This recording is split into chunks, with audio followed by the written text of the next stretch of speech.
이 은혜의 축복이 여러분과 함께 하시기를 주의 이름으로 축원합니다. 그리고 더 나아가서 순종하는 자세는 놀라운 감사의 조건들을 만들어줍니다. 특별한 보장도 없었어요. 우리 예수님께서 이렇게 말합니다. 이 10명의 환자들에게 가서 제사장들에게 내 몸을 보여라, 이 분부를 하셨어요. 어떤 거기 가면 난다, 뭐 어쩐다, 이런 말 한마디 하지 않았습니다. 그런데 이 사람들이 순종하고 가는 도중 나음을 입었습니다. 언제나 주님의 명령이라고 하는 것은 순종하는 자에게 축복의 약속이 따르게 마련입니다. 믿음은 순종할 때 온전해져요. 우리의 믿음이 온전해집니다. 그리고 이 순종은 축복을 우리에게 가져다 줌으로 말미암아서 또 다른 감사의 조건들을 우리에게 만들어줍니다. 우리 그리스도인들은 이런 역사들을 자꾸만 만들어내야 돼. 감사하고 또 다른 감사의 조건을 하나님께서 우리에게 주시고, 그리고 감사하면은 또 하나님의 능력이 나타나고, 그래서 또 감사하고, 우리의 생활이 그렇게 돼야 돼요. 늘 불평과 불만으로 찌들어 살지 말고 정말 모든 일에 감사하며 살 수 있는 우리의 삶이 중요합니다. 성경을 보세요. 아브라함이 어떻게 했습니까? 아들 이삭을 하나님께 드리라, 하나님께서 명령하셔요. 그것도 멀리 떨어져 있는 사흘길이나 되는 모리아 산에 가서 하나님께 드리라는 거예요. 제물로. 아브라함은 생각하기에, 야, 만약에 뭐 하나님께서 정말 아들을 드리라고 할까? 백세해 주신 아들을, 하나님께서 설마 내 아들의 생명을 취하시랴? 하나님께서 다른 제물을 준비해 주시겠지. 아들은 뒤로 빼돌리고, 그리고 만약에 모리아산으로 갔다고 가정을 해봅시다. 어떻게 보면 그게 더 큰 믿음 같아요. 아이고, 하나님의 미래를 다 자기가 판단하고 다 책임져서 그렇게 얘기한다는 것은 더 놀라운 믿음의 사람같이 느껴질지 모르겠어요.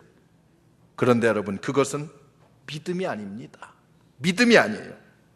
순종이 없는 믿음은 믿음이라고 말할 수가 없습니다.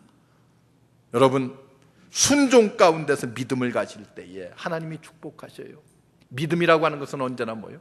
하나님의 말씀에 근거해서 우리가 믿고 하나님의 그 명령에 순종함으로 믿음이 온전해지는 거예요. 이게 성경의 원리입니다. 언제나 우리는 하나님의 약속의 말씀에 근거해서 믿어요.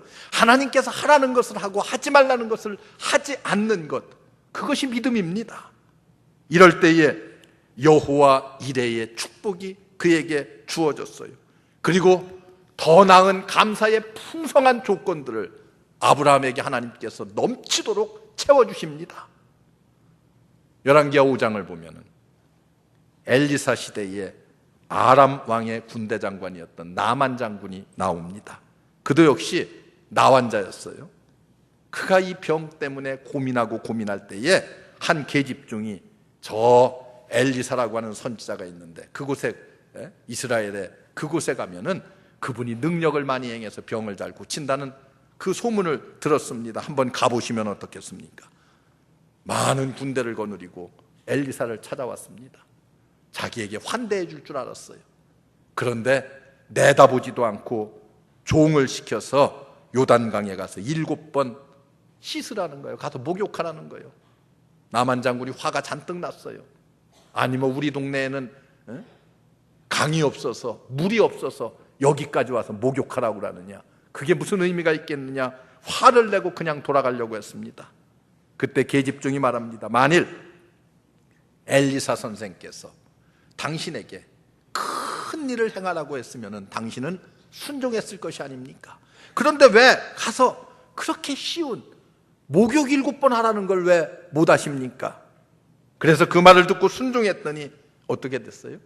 하나님의 역사가 나타났어요. 어린아이와 같은 피부로 다시 태어났습니다. 깨끗이 나음을 입었습니다. 순종을 통한 축복이요, 그 축복은 또 다른 감사의 조건을 만들어냅니다. 이게 하나님의 은혜예요. 주님을 믿는 성도들의 신앙도 말씀에 순종하면은 하나님의 약속의 보장을 받고, 그리고 감사의 새로운 조건들로 우리의 삶 속에 넘치도록 풍성해지는 줄로 믿습니다. 죄악을 따르면은 멸망이지만은, 그러나 하나님의 말씀에 순종하면은 우리는 구원을 얻고 새로운 감사의 조건들로 우리의 삶 속에 넘쳐나게 됩니다. 사랑하는 성도 여러분, 이 맥주 감사절에, 그리고 우리 교회 생일날 주님의 말씀에 순종해야 되겠다고 하는 새로운 각오와 결단이 우리에게 있어야 됩니다. 순종함으로 하나님께서 주시는 약속의 모든 축복을 우리가 이 땅에서 마음껏 받아 누리고, 그리고 새로운 감사의 조건들로 여러분들의 삶 속이 충만해지는 역사가 있기를 주의 이름으로 축원합니다. 끝으로 온전한 신앙의 자세는 이 감사가 회복될 때에 나타납니다. 9명을 보세요. 몸이 깨끗해지니까 즉시 자기 집으로 돌아가 버렸어요. 물론 그 기쁨을 감당하기 어려웠을 거예요. 그리고 또 너무 기뻐서 빨리 우리 가족들에게, 친구들에게, 나를 무시하던 많은 사람들에게 좀 한번 보이고 자랑하고 싶었을 것입니다. 그러나 단 한 사람, 사마리아인만이, 이방인만이 예수님께 와서 소리치며 하나님께 영광을 돌렸다고 성경은 말하고 있습니다. 이 사마리아인은 어땠어요? 감사함으로 육체가 깨끗함을 입은 것보다 더 놀라운 감사의 조건을 하나 얻었어요. 그게 뭐예요? 영혼이 구원받는 역사가 일어났습니다. 이게 가장 큰 능력 아니에요? 몸과 영혼과 육체가 아울러 구원받는 이 놀라운 축복이 이 사마리아인에게 주어졌습니다. 감사는 믿음이 온전해질 뿐만이 아니라 더 놀라운 역사를 이룩합니다. 육신의 병을 고치고 감사할 줄 아는 자에게 하나님께서 영혼까지도 구원케 하는 이 놀라운 역사를 이루셨습니다. 오늘날 많은 사람들이 어떻게 신앙생활해요? 아쉽고 필요하면은 하나님께 와서 금식도 하고 기도도 하고 간구도 하고 매어 달립니다. 그러나 충족해지면은, 채워지면은 어때요? 은혜를 까마득해 잊어버릴 때가 얼마나 많은지 모릅니다. 은혜를 구할 때는 열심인데 받은 후에는 냉담해지고 감사도 봉사도 증거도 하지 못하는 사람들이 이 땅에 너무나도 많이 있습니다. 이러면은 하나님이 주신 능력도 잃어버릴 수밖에 없습니다.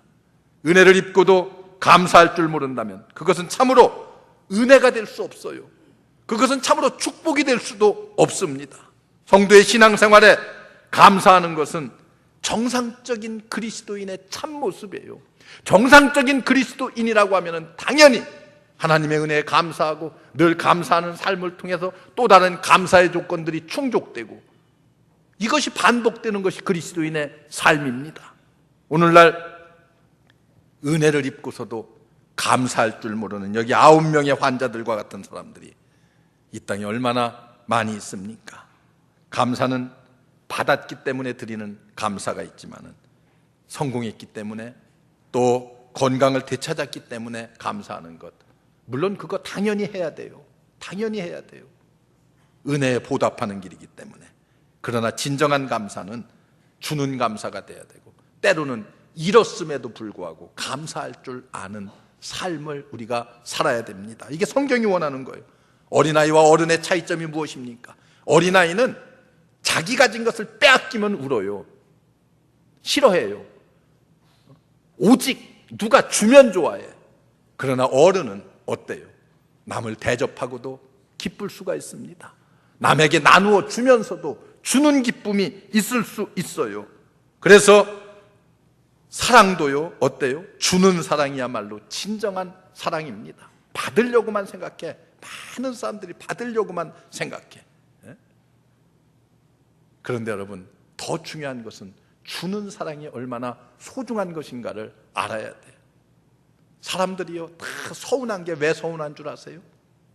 내가 사랑을 받아야 되는데 저 사람이 나를 조금 무시하는 것 같고, 뭐 사랑을 주지 않는 것 같고, 뭐 이런 것들이 다 우리의 마음을 서운하게 만들어요. 서운하면 그것이 원망이 되고요. 원망이 되면 우리의 입에서, 우리의 삶에서 감사가 사라질 수밖에 없습니다. 감사는 내가 깨닫고 드림으로 얻는 감사가 진정한 감사고, 여기에 감사의 위대한 능력이 나타납니다. 여러분, 새로운 교회를 지었을 때에 교회에 뭐 아무런 봉사도 하지 않고 수고도 하지 않고 헌금도 하지 않고 그런 사람들은 아이고 건물 잘 졌네, 이것 뺏기는 뭐 아무런 느낌이 없을 거예요. 심지어 어떤 사람은 이거 뭐 꼭 져야 되나, 이런 사람들도 없지 않아 있을 거예요. 그러나 교회를 짓기 위해서, 우리 교회 학교를 위해서 또 함께 기도하고 헌금하고 나와서 벽돌에 손 한 번이라도 댄 사람들은 어때요? 하나님께 봉헌되는 교회를 볼 때에 세상 사람들이 갖는 그런 기쁨 외에 더 큰 감사, 더 큰 감격이 우리의 마음을 사로잡을 것입니다. 이런 감격이 우리에게 있잖아요. 감사는 감사할 때 하나님께서 더 큰 감사의 제목들을 주신다고 하는 이 사실을 우리가 잊어서는 안 됩니다. 유명한 성경학자 가운데에 매추엔이라고 하는 신학자가 있습니다. 그는 하루는 길을 가다가 강도를 만났어요. 외진 곳에서 강도를 만나서 가지고 있는 돈을 다 빼앗겼습니다. 그리고 그는 집에 돌아와서 하나님께 5가지의 감사를 드렸습니다. 첫째는 강도를 만나서 돈은 다 빼앗겼지만은 하나님, 내 목숨에는 아무런 지장 없이, 강도 만나면 죽을 수도 있잖아요. 그런데 아무런 지장 없이 목숨 잃지 않은 것 감사하나이다. 두 번째는 나도 만약에 예수를 안 믿었으면 지금의 내가 저 강도 같은 자가 되지 않았다고 말할 수 있겠는가. 예수 믿고 하나님의 자녀 되어서 이렇게 좋은 사람으로 남아있으니 하나님 감사합니다. 세 번째는 강도를 만나서 빼앗긴 것, 뭐 자기 수중에 있는 것 빼앗겼겠지요. 강도를 만나서 빼앗긴 것보다도 더 많은 것이 내 집에 있으니 감사합니다. 빼앗긴 게 많겠어요? 집에 있는 게 많겠어요? 여러분들 한번 생각해 보셔요. 글쎄 모르겠어요. 뭐 몇 억씩 주머니에 넣고 다니는 사람은 뭐 뺏긴 게 더 많을지 모르지만은 하여튼 그렇잖아요. 그렇게 감사했어요. 그리고 네 번째는 강도에게 돈은 빼앗겼을지라도 내 신앙을 빼앗기지 않은 것 하나님 감사합니다. 그리고 다섯 번째 이렇게 감사했어요. 강도를 만나고서도 원망하지 않고 하나님께 감사할 수 있는 마음을 주신 것 더더욱 감사합니다. 이 모든 것 다 감사할 것 뿐입니다. 빼앗기고서도 감사했어요. 잃어버리고도 감사했어요. 하박국과 같은 감사 아니겠어요? 욥과 같은 감사 아니겠어요? 이런 감사가 우리의 마음속에 있어야 되는 거 아니에요? 우리는 그저 누가 주기만 하면 그거에 대한 감사, 그저 잃으면 원망, 불평, 그렇잖아요. 여러분, 감사하는 믿음을 가집시다. 받고 드리는 감사뿐만이 아니라 드리면서 주면서 하는 감사, 그리고 잃고서도 감사할 수 있는 더 높은 신앙의 차원을 갖는 우리 성도 여러분들 되시기를 주의 이름으로 축원합니다. 감사하는 완벽한 신앙의 사람들에게 하나님께서 가정에 평안을 주십니다. 건강에 축복을 주십니다. 물질로 채워주시는 줄로 믿습니다. 오늘 이 맥주 감사절에 참여하신 모든 성도 여러분들에게 이 놀라운 축복을 통한 감사의 조건들이 충만하시기를 주의 이름으로 축원합니다. 기도하겠습니다. 은혜로우신 하나님, 감사합니다. 오늘 이 맥주 감사절에 또 교회 창립주일에 감사할 마음 주신 것 주님 감사합니다. 늘 감사하며 사는 아름다운 신앙의 삶이 되도록 축복하시고 믿음의 삶이 되도록 은혜를 더하여 주옵소서. 예수님의 이름으로 간절히 기도하옵나이다. 아멘.